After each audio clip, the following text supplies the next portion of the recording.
No último programa, bendito o que vem em nome do Senhor. Quando usam palavras como essa, o inimigo é paralisado. Ele não pode se mover na sua vida. Que coisa incrível, quando Jesus vem, salvação vem. Quando Jesus vem, prosperidade chega. Aleluia! hoje com o pastor Joseph Prince. Betânia era para Jesus a sua segunda casa. Não dá mais para ir para a cidade de Betânia. É dos palestinos. Mas ainda dá para ver o caminho que Jesus tomava. É muito lindo. Certo? Jesus subiu para o céu de Betânia. Desceu o Monte das Oliveiras e ele foi até chegar em Betânia e depois subiu. Ele amava Betânia, era onde estava a casa da família que ele amava, Lázaro e suas irmãs, Marta e Maria. Era uma casa simples, mas era a segunda casa de Jesus. Eram pessoas que sabiam quem ele era, o amavam. Amém. E toda vez que ele não ficava em Jerusalém, ele ia para o Monte das Oliveiras, depois Betânia. E aqui ele estava em Betânia, perto de Betfagé, junto do Monte das Oliveiras, enviou 2 dos seus discípulos e disse-lhes: ide à aldeia que está defronte de vós. Eu já parei lá e olhei para o outro lado, e eu vi a cidade. E logo que ali entrardes, encontrareis preso um jumentinho, sobre o qual ainda não montou homem algum. Soltai-o e trazei-mo. E se alguém vos disser por quê fazeis isso, diz-lhe que o Senhor precisa dele, logo deixará trazer para aqui. E foram e encontraram o jumentinho, preso fora da porta. Quando ele voltar pela segunda vez, não será um jumento que ele vai montar, mas um cavalo branco. Amém? E foram e encontraram o jumentinho preso fora da porta, entre 2 caminhos. Entre 2 caminhos.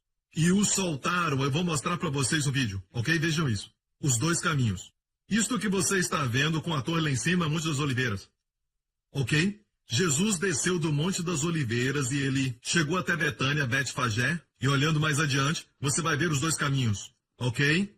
Certo. Dá um zoom até aquela doma verde. Ali estão 2 caminhos. A estrada ainda está lá. Você vê uma moto passando ali. E tem uma bifurcação na estrada.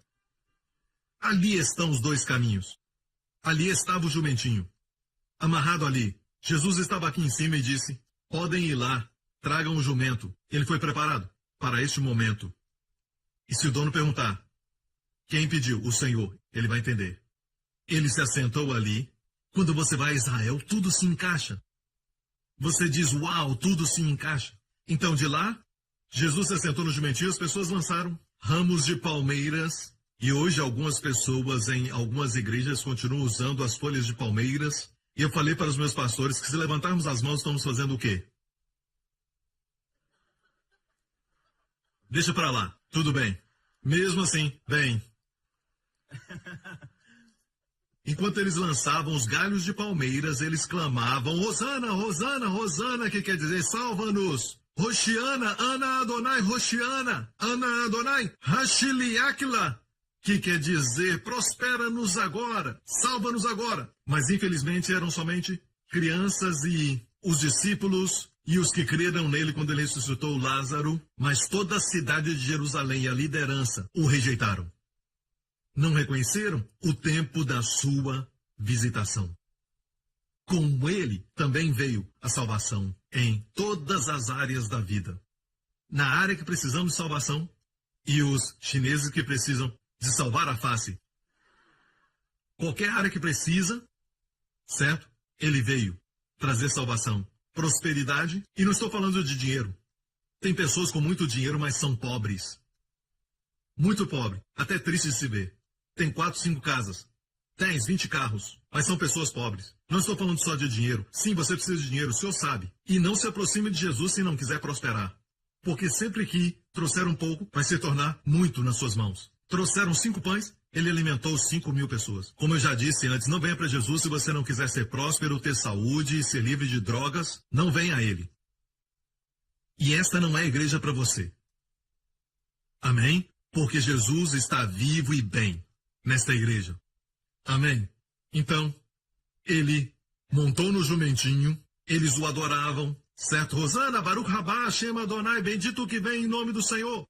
E a Bíblia diz, mais em frente, e eu já li essa parte, mais embaixo, quando se aproximaram, ele viu a cidade e chorou sobre ela. Deixe-me falar algo sobre a liderança aqui, líderes. Eu falava isso com os pastores numa sala. Sabe, quando as pessoas te elogiam, as pessoas em volta estão te bajulando. Estão erguendo a voz e clamando, exaltando o seu nome. É fácil para você chorar?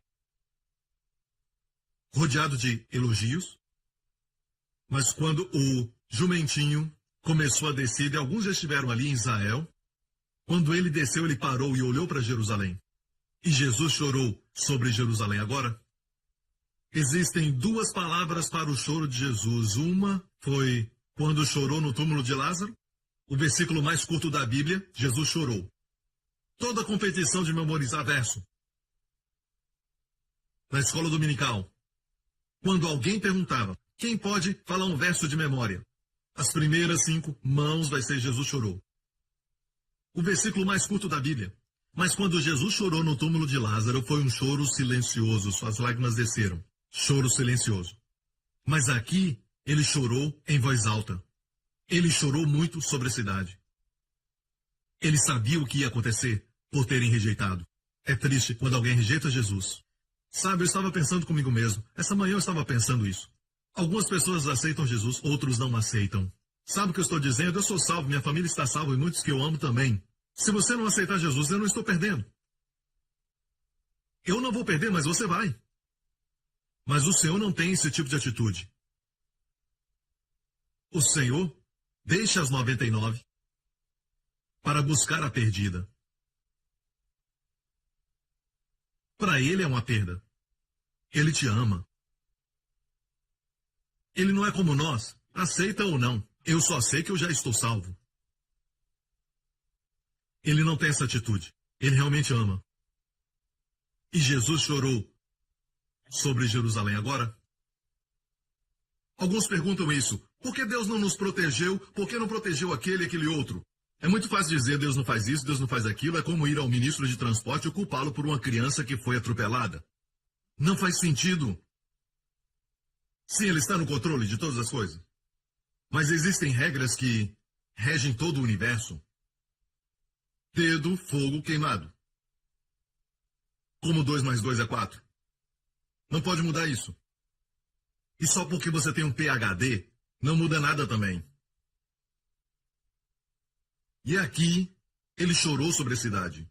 O que o fez chorar? Ele disse, se tu conhecesses, também, ao menos neste teu dia. E esse teu dia quer dizer, este é o dia que foi profetizado. Este é o dia de salvação. Este é o dia de prosperidade. Envia agora, quer dizer, nesse dia. Este é o dia que fez o Senhor. Se tu conhecesses nesse dia o que te preparei, o que a tua paz pertence. Agora, ele disse Shalom, o que pertence à tua saúde, o que o teu bem-estar pertence, o que a tua paz pertence. Se tu conhecesse. Mas agora, isso está encoberto aos seus olhos. Ele chorou enquanto falava essas palavras. Isso está encoberto aos seus olhos. Porque dias irão sobre ti em que os teus inimigos te cercarão de trincheiras. 40 anos depois que ele falou isso, os romanos vieram. E isso aconteceu. Te sitiarão e te estreitarão de todos os lados. E te derrubarão a ti e os teus filhos que dentro de ti estiverem. E não deixarão em ti pedra sobre pedra, pois que não conheceste o tempo da tua visitação. O que foi profetizado por Daniel, pelo anjo Gabriel. Não conheceste o tempo da tua visitação. Veja, igreja, vivemos dias terríveis. Graças a Deus temos um refúgio debaixo de suas asas. Posso ouvir um amém? Temos refúgio debaixo de suas asas. Como Jesus disse, também, no relato de Mateus, vamos dar uma olhada. Jerusalém, Jerusalém, mais em frente.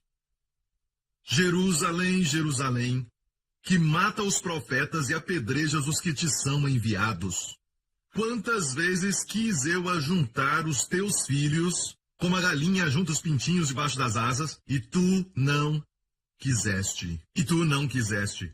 Quantos sabem que Deus, de forma alguma, sabe, força algo, se lança sobre alguém para abençoar ou para dar boas coisas? Ele não faz isso. Ele espera a pessoa desejar para abençoar. Até mesmo quando falamos da ovelha que se perdeu, depois que o pastor deixa as 99, a ovelha tem que aceitar ser carregada. A ovelha tem que aceitar ser colocada sobre os ombros. A ovelha tem que aceitar confiar na sua força. Mas tem que aceitar.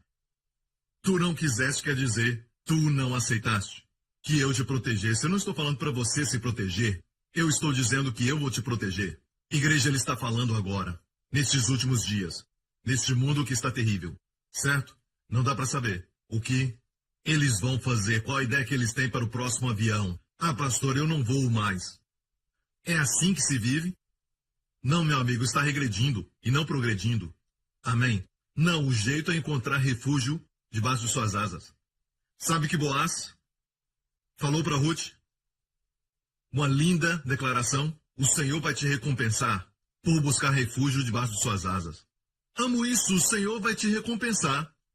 O Senhor vai te recompensar por se refugiar debaixo das suas asas. Ou seja, quando você faz isso, ele diz, obrigado. Que Deus! Que Deus! Quando eu era um garoto, não importava, certo? Se minha mãe estava usando um perfume chamado Chanel número 9 ou outro, quando acontecia uma tempestade, eu pulava na sua cama e entrava debaixo dos seus braços. Não ria, você fazia o mesmo. Ali era o meu lugar de refúgio, debaixo das asas da mãe. Amém? Quanto mais o Senhor. Amém? História real, um fazendeiro teve o seu celeiro todo queimado e depois que o fogo apagou, ele foi caminhar, triste com aquilo, olhando para tudo que estava queimado à sua volta. E ele viu o que parecia com penas que estavam totalmente queimadas. Ele empurrou aquilo com os pés. Quando ele empurrou, era uma galinha que morreu queimada. Mas debaixo dela, debaixo do seu corpo, saíram vários pintinhos de debaixo dela.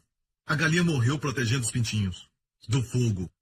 Foi o que Jesus disse: Jerusalém, como eu queria vos ajuntar como uma galinha ajunta seus pintinhos. Você já viu uma galinha? Eu tinha o costume de viver quando morei na Malásia por uns anos. Sou singapuriano, mas morei lá por alguns anos.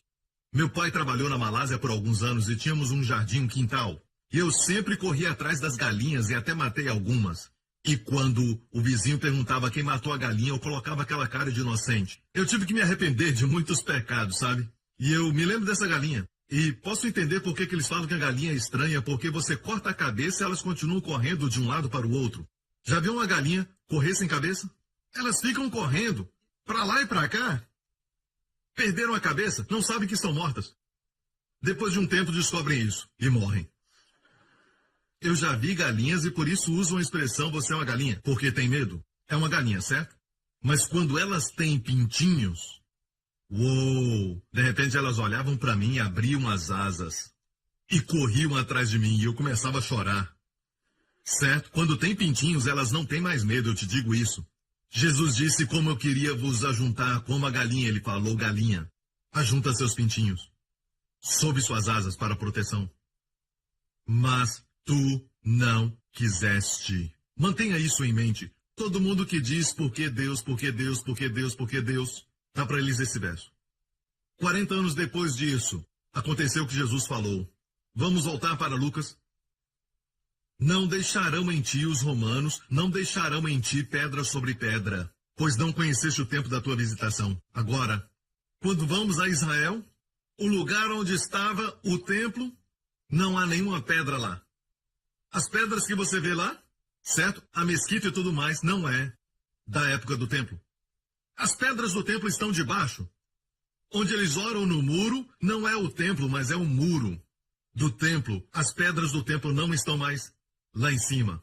Não ficou nenhuma pedra sobre pedra. O que Jesus falou aconteceu. O que é interessante é isso. No ano 70 da Era Moderna, depois que ele profetizou, há mais ou menos 40 anos antes disso acontecer, ele disse, por que não quiseste, isso vai acontecer. Certo? E não só isso, mas eu creio que ele viu o holocausto. É o povo escolhido de Deus, sim. O diabo os odeia, mas eles não têm proteção. E Jesus chorou, com soluços e voz alta, sobre Israel. Agora, no ano 70, um general romano chamado Tito. Ele era filho do imperador romano, Vespásio. Mais tarde, quando Vespásio morreu, o general Tito, que conquistou Jerusalém, se tornou imperador Tito. Mas quando Tito era um general na época, ele era filho do imperador, ele deu ordem aos soldados, e como sabemos disso por causa do historiador Joséfo, que escreveu isso. E ele disse que o general Tito deu ordem aos soldados, que não era para destruir o templo propriamente. Está me ouvindo? Certo? Matem se eles resistirem. Certo? Se não resistirem, prendam a todos. Ninguém pode escapar. Destruam tudo, menos o templo. Mas o que aconteceu é que no topo do templo haviam peças de ouro. Então, quando jogaram fogo no lugar, começou a queimar e o ouro começou a derreter. Quando derreteu, entrou nas rachaduras, nas laterais das pedras. E os soldados se enlouqueceram quando viram o ouro derretido, certo? E começaram a revirar as pedras do templo, cumprindo o que Jesus disse, não ficará pedra sobre pedra. Agora pense nisso, esses dois homens. Um era o filho do imperador de Roma, o homem mais poderoso na época. O outro era o filho de Deus, o Deus Altíssimo. Certo? General Tito deu ordem aos homens, não destruam o templo. O filho de Deus disse, não ficará pedra sobre pedra. Quando tudo aconteceu, qual palavra prevaleceu? De Jesus. E eu te digo isso, ele falou que vai acontecer. Nos últimos dias, nações contra nações, certo? Todo tipo de pestilências, pior do que ebola vai acontecer, certo? Mas antes disso acontecer, ele virá para nós. Eu disse, ele virá para nós. Levante sua cabeça, ele disse, a sua redenção do seu corpo se aproxima. Você vai ter um corpo que não vai cansar, que nunca vai dormir enquanto o pastor estiver pregando. Amém? Nunca vai cansar. Amém? Nunca vai dormir quando a sua sogra estiver falando com você no céu. Amém? Um corpo que não vai sentir dor, não vai se cansar. Um corpo que não fica doente, um corpo que não envelhece, um corpo que não pode morrer. Essa é a redenção. Levante a cabeça, ele disse. Quando vê o mundo em trevas, sua redenção se aproxima. O arrebatamento vai acontecer antes de tudo isso, ok? Você está comigo? Já estou quase terminando. Então, olhamos os relatos diferentes da mesma história. E entrando no templo, começou a expulsar. Depois que Jesus desceu do jumentinho, a primeira coisa que fez foi limpar o templo. Expulsou todos que vendiam e compravam. Vamos para o relato de Mateus, ok? Quero te mostrar uma coisa. E entrou Jesus no templo de Deus e expulsou todos que vendiam e compravam no templo e derribou as mesas dos cambistas e as cadeiras dos que vendiam pombas. Agora, por que ele fez isso? Ok? Número 1, você tem que entender. Eles tinham uma mesa para os cambistas. Nada errado se você é um cambista. Mas o que faziam era isso. Quando as pessoas vinham da Galileia, ou então do norte, ou de diferentes partes de Israel, eles diziam, o seu dinheiro não vale nada aqui. Faziam suas próprias regras. Você tem que trocar pelo dinheiro do templo. Certo? E quando trocavam, você sabe o que faziam? Enganavam o povo. E olha o que diz aqui também. As cadeiras dos que vendiam pombas. Não a cadeira dos que vendiam carneiros, ou ovelhas, ou bois. Por quê? Os ricos, quando queriam mostrar a oferta para Deus, certo? Compravam bois. Os de classe média compravam ovelhas. Os pobres, Deus disse, até os pobres podem participar. Mostrando mais um tipo de Cristo. Todos os animais domésticos. Deus não disse traga um lobo. Certo? Porque um lobo não tipifica o seu filho. Isso não é lindo? Tinha que ser um boi que trabalha muito, uma ovelha. Certo? Um animal manso, paciente, humilde. E Deus disse, se o pobre não pode trazer algo, pode trazer um par de aves, um par de pombas. E naqueles dias, até mesmo as crianças já sabiam pegar pássaros. Eles não compravam, mas no templo eles estavam vendendo.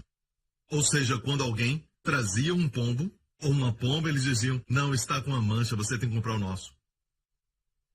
Você entendeu? Eles estavam roubando do povo. E Jesus entrou. Em outro relato, a Bíblia diz que ele fez um chicote e expulsou todos eles. Deixa-me falar isso. Ele sozinho expulsou todos os cambistas, homens com dinheiro, não importa se eram judeus, chineses, indianos, americanos, separar aqueles homens do dinheiro, sozinho, quando haviam muitos deles ali. Não é esse tipo de homem. Vocês querem me seguir? Você entende? Ele era um homem de verdade, ele derrubou as mesas e expulsou todos eles. E ele disse, para eles está escrito, a minha casa será chamada casa de oração, mas a transformastes em covil de ladrões. Um covil de ladrões, ele disse. Agora, ouço, algumas pessoas têm um conceito errado e dizem, não pode vender nada na igreja. Veja se você é contra o capitalismo e diz, devemos dar tudo. O Häagen-Dazs devia dar tudo. McDonald's devia dar tudo. Se essas companhias dessem tudo, no final, todo mundo ia ficar com fome. Você entende? José, e olha aqui, eu estou ensinando tudo isso de graça. Ok? José, quando Deus o deu sabedoria, certo, sobre a fome que viria, ele se preparou para a fome. Se preparou. O único que tinha comida era José. E o que ele fez? Ele não disse, ah, que coitados, seus pobres fazendeiros. É uma época de fome e vocês não têm comida, então eu vou dar comida para vocês. Ele não fez isso, ele vendeu para eles. Compraram com dinheiro. E no outro ano o dinheiro acabou, eles vieram e disseram, não temos mais dinheiro. Ele disse, me dá o seu gado. Eles deram o gado, certo? José fez o Egito ficar rico. Fez o seu chefe ficar rico. Porque vendeu. Vieram no outro ano e falaram, não temos mais gado, você pegou nosso gado. E ele disse, vocês se tornaram servos de Faraó? Disseram, ok, então tem comida. E depois eles voltaram, não tem mais comida. Não temos nada, você pegou tudo. Ele disse, eu vou ensinar para vocês como negociar.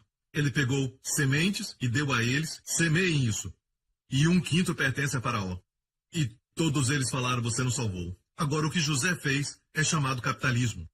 Na verdade, gera emprego. Se Häagen-Dazs dá tudo de graça, sabe? Sorvete de graça, totalmente de graça. Ou McDonald's dá de graça o Big Mac para todo mundo. Não vai ter mais emprego para ninguém. Precisamos pensar nas pessoas que trabalham para eles, que precisam manter as suas casas, ficarão todos desempregados, mas quando existe capitalismo, certo, então acontece o emprego e todo mundo pode trazer coisas para a sua casa e o sustento diário. E o comunismo é contra essa ideia. O jeito de Deus é sempre o melhor. Certo, mas mesmo assim, sabemos que o dinheiro pode ser um assunto muito delicado, certo? Eu odeio isso. Quando eu vejo as pessoas usando a religião ou o nome de Jesus, certo? Só pelo desejo de fazer dinheiro, certo? Isso não vem de Deus. Isso não vem de Deus. Mas fazer dinheiro é errado? Não, eu te falei. Amém. O Egito prosperou por causa de José. E todo o povo prosperou porque ele ensinou a fazer negócios. Amém? Quando você fizer negócios e ele se expandir, você vai ter mais empregados, eles são abençoados e se tornam também homens de negócios. É assim que deve ser. Amém? Hey, isso foi de graça. Amém? Isso é de graça, se somente ficar dando tudo de graça, ninguém vai valorizar. E em segundo, em breve não vai ter nada para dar. Todo mundo vai morrer. Não vai poder dar continuidade, não vai ter nada preparado para o futuro. Ok? Mas aqui é diferente, eles estavam levando vantagem sobre o pobre. Mas Jesus disse, minha casa será chamada casa de oração, mas transformaste em covil de ladrões. Ele disse, minha casa. Agora, é triste porque não reconheceram um tempo. Se dissessem Baruch Rabá Hashem Adonai, e quero que você saiba, em 6 dias você vai morrer. Mas a ordem, a primeira vez que Deus diz para Israel no Egito, para pegar o cordeiro, Deus disse, no 10º dia, toma um carneiro, e no 14º dia matarás o carneiro. Um intervalo de 5 dias, certo? 5 dias de intervalo. Estou certo? Um cordeiro de 1 ano é muito bonito. Imagina o pai trazendo aquele cordeiro dentro da sua casa. Não ia matá-lo ainda, mas ia deixar as crianças brincarem com ele e tudo mais. E se acostumavam e tinham o carneiro como um bichinho de estimação. E os pequenininhos se apaixonavam pelo carneiro. E no 14º dia, 5 dias depois, o pai tinha que matar o carneiro. Imagina a dor da criança. Acho que Deus fez de propósito para sabermos. Deus disse, pega um carneiro de 1 ano, que é muito bonito. Não é uma ovelha ainda aí. As pessoas se apegam a ele em 5 dias. E Jesus entrou em Jerusalém. Por 5 dias, os saduceus o examinaram. Os fariseus o examinaram. Os escribas e doutores o examinaram. Os herodianos foram a ele e examinaram o Cordeiro de Deus. Os herodianos disseram, devemos nós pagar tributos a César? Eles eram os políticos daquela época. Devemos nós pagar tributos a César? Jesus disse, me dá uma moeda. Estavam tentando pegá-lo. Se Jesus falasse não, iam denunciá-lo. Se falasse paguem, eles iam falar para os judeus, ei, ele é a favor de Roma. Você me entende? Me dá uma moeda. Certo? E deram a Jesus a moeda. Ele perguntou, de quem é a face? É de César. Então ele disse, dá a César o que é de César, e deem a Deus o que é de Deus. E os herodianos saíram envergonhados. Examinaram o Cordeiro de Deus. Os próximos foram os saduceus. Os saduceus se aproximaram de Jesus e eles não acreditam na ressurreição. Eles são como alguns modernos que não acreditam em milagres, não acreditam em nada. Não acreditam no sobrenatural. Foram a Jesus e disseram, porque não criam na ressurreição, eles disseram, havia um homem que tinha 7 filhos, eles eram todos irmãos, 7 irmãos. E um deles se casou. E morreu. Certo? Então outro irmão casou com aquela mulher e também morreu. Outro irmão casou com aquela mulher e também morreu. E essa mulher tinha má sorte. Isso, na verdade, era uma história muito fabricada. Já percebeu que as pessoas fazem isso? Quando querem desafiar, trazem uma história mal fabricada, certo? Eles queriam desafiar a Jesus acerca da ressurreição. Eles disseram, todos casaram com ela. E todos morreram. E no céu, de quem ela será esposa? Jesus olhou para eles. Vocês não conhecem o poder de Deus nem as Escrituras. No céu, não se casam.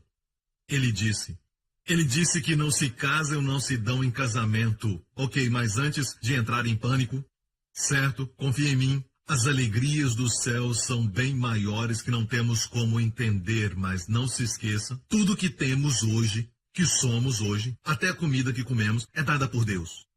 Deus não vai tirar algo que é bom e te dar o ruim, mas Ele sempre tira o ruim para nos dar o melhor. Saiba disso. No próximo programa. Por que você disse, bendito aquele que vem em nome do Senhor? Por que você aceitou a Jesus Cristo como Senhor e Salvador? Envie-o agora, salvação para a sua vida. Envie agora, Pai, prosperidade para as suas vidas, em nome de Jesus. Obrigado por sintonizar no programa de hoje. Esperamos que tenha sido uma bênção para a sua vida. Para mais informações sobre o programa da Igreja New Creation, acesse o site ncctv.org.sg.